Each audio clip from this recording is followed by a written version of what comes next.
Hello and welcome to Weekly Wins episode 2. Today we're going to talk about how that feeling of getting stuck or like you've hit a wall can actually be a really good sign for your music production journey. But first, let's hear some of your achievements from this week. As music producers, we don't celebrate the little wins enough. We usually get so caught up in trying to get X amount of streams or signed to the major record labels, but it takes years of small everyday progress to reach those goals. So Weekly Wins is here to celebrate those achievements no matter how big or small. Tune in every Saturday, 10 AM UK time, and comment your weekly wins below for me to read out on next week's video. Okay, so let's have a look at your achievements this week. Apologies to anyone if I read out their name wrong. We've got Tijas here saying sketched out some new ideas and also improving day by day. One of the best ways to improve, I always find, is just like making loads of songs and always trying to finish them. So sketching out new ideas is really cool. That's the first sort of starting point. I'd always encourage anyone to go right through the process from that first initial loop all the way to, mixing and mastering a song, even if you're at the very early stages and it's the most basic mix, the most basic master.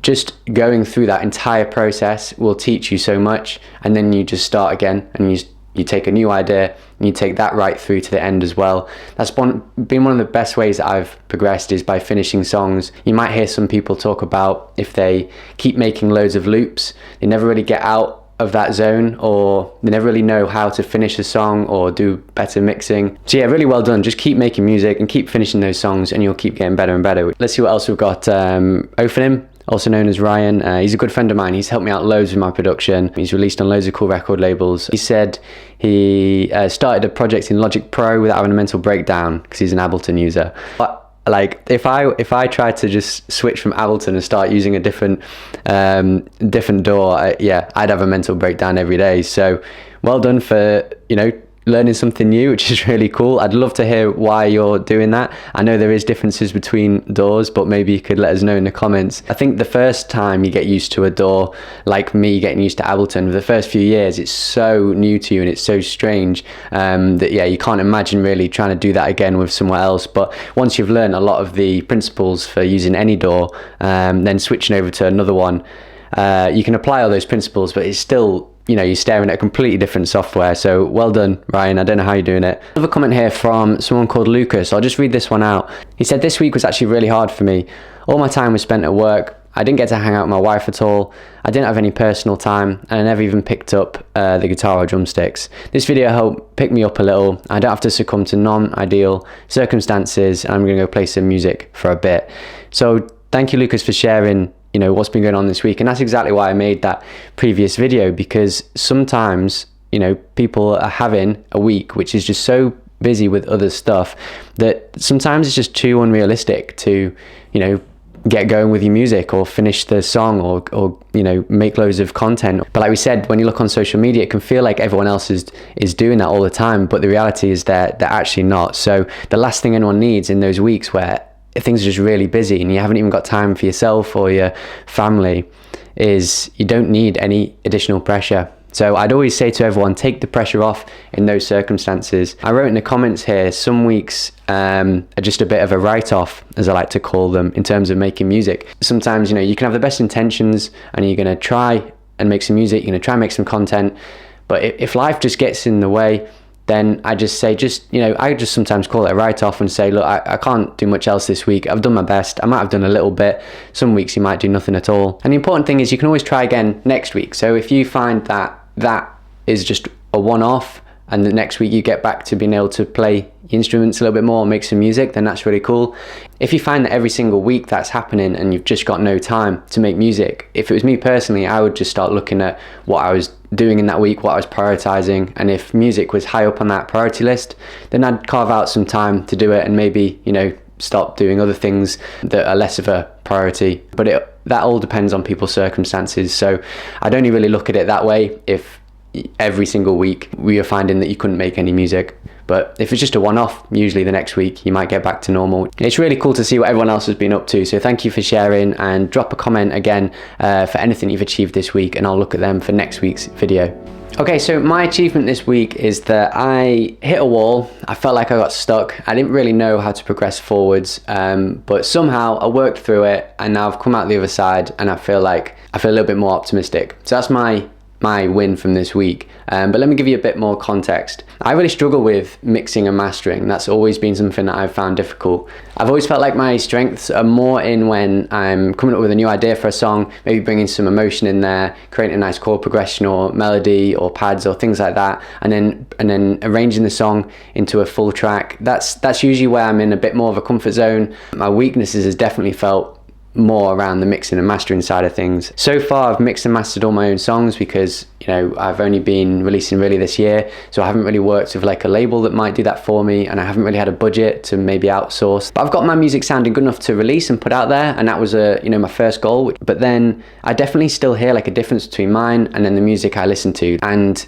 sometimes that's what gets me a little bit almost frustrated, because like this week, for example, I've made a new song. I'm really hyped on the idea. I really like what I've sort of created so far, but I started feeling like almost scared to carry on because I felt like I was about to ruin it. I've got this really good song that I like anyway, and I was scared to ruin it with mixing and mastering. And instead of in this past year where maybe I've got to that point, mix and mastered it, and thought, you know what, I'm going to put it out anyway.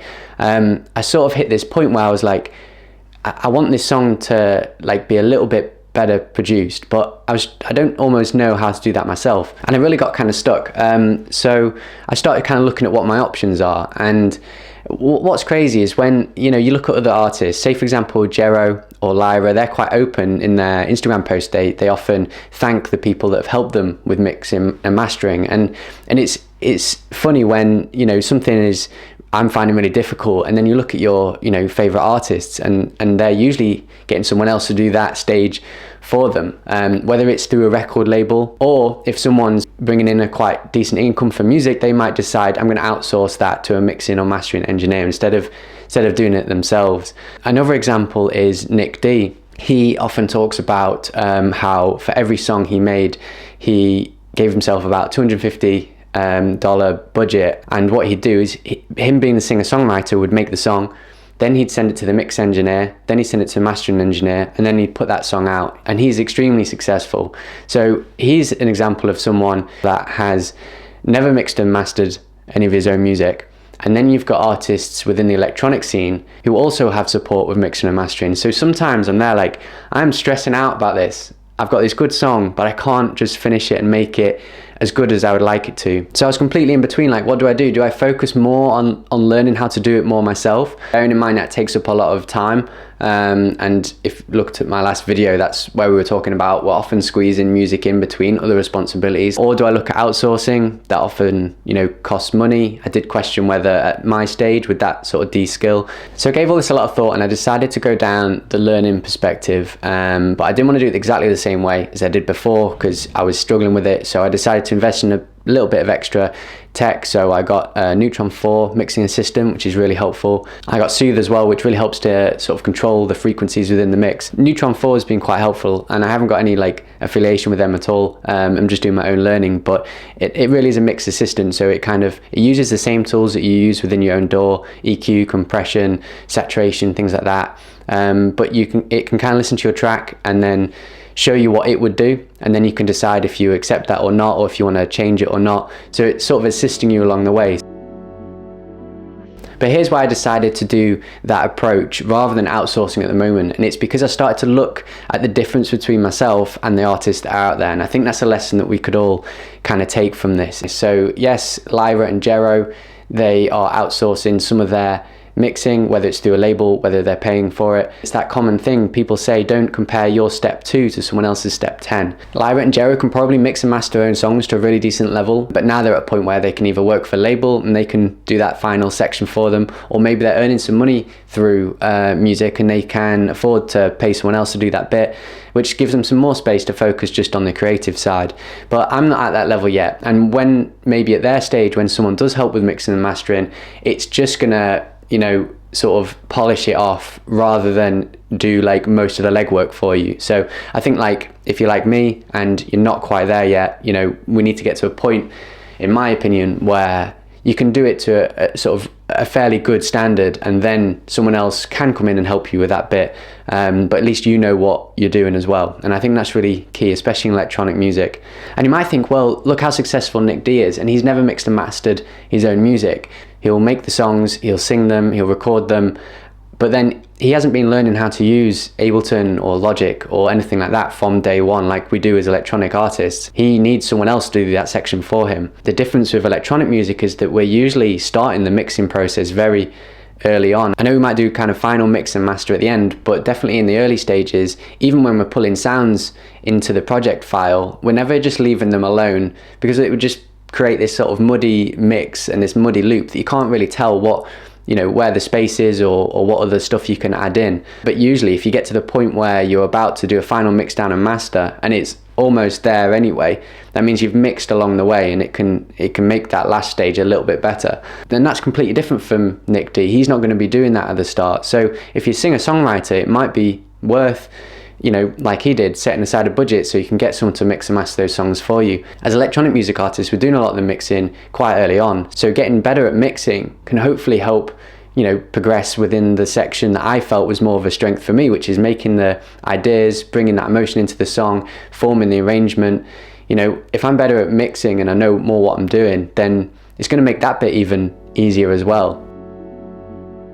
So what does this all mean to you? If we come back to the achievement that I had this week, which was that I felt like I got stuck and I managed to move through it. What I wanted to say to everyone really is that getting stuck is actually a good thing, because usually if you can get through that barrier, then you've progressed to the next level.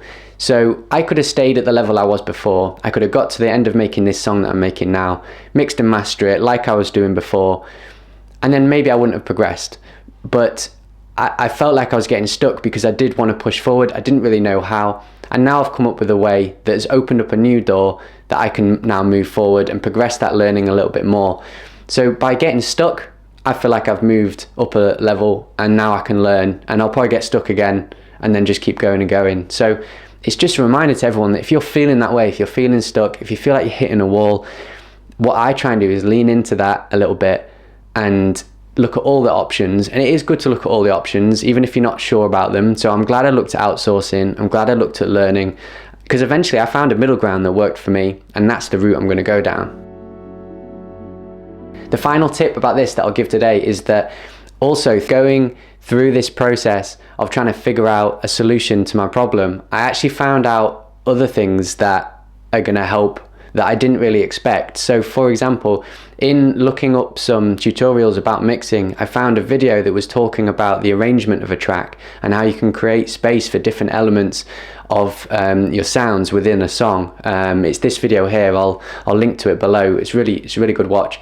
That opened up another kind of realm of mixing and arrangement that I wouldn't have even probably thought about as much before. I was getting quite focused on, you know, mixing in terms of EQs, compression, levels, things like that. Then this other video, you know, sparked my interest about just re-looking at how I structure the song, and if I've created more space for something, it's going to make the mixing even easier. So even by searching for an answer for one problem, you might start to gather information about another aspect that helps your production even more. So that's another reason why it's great to lean into the problem and look quite broadly at what the solutions could be, because you'll probably gain more from it than you really think. And that's what happened to me.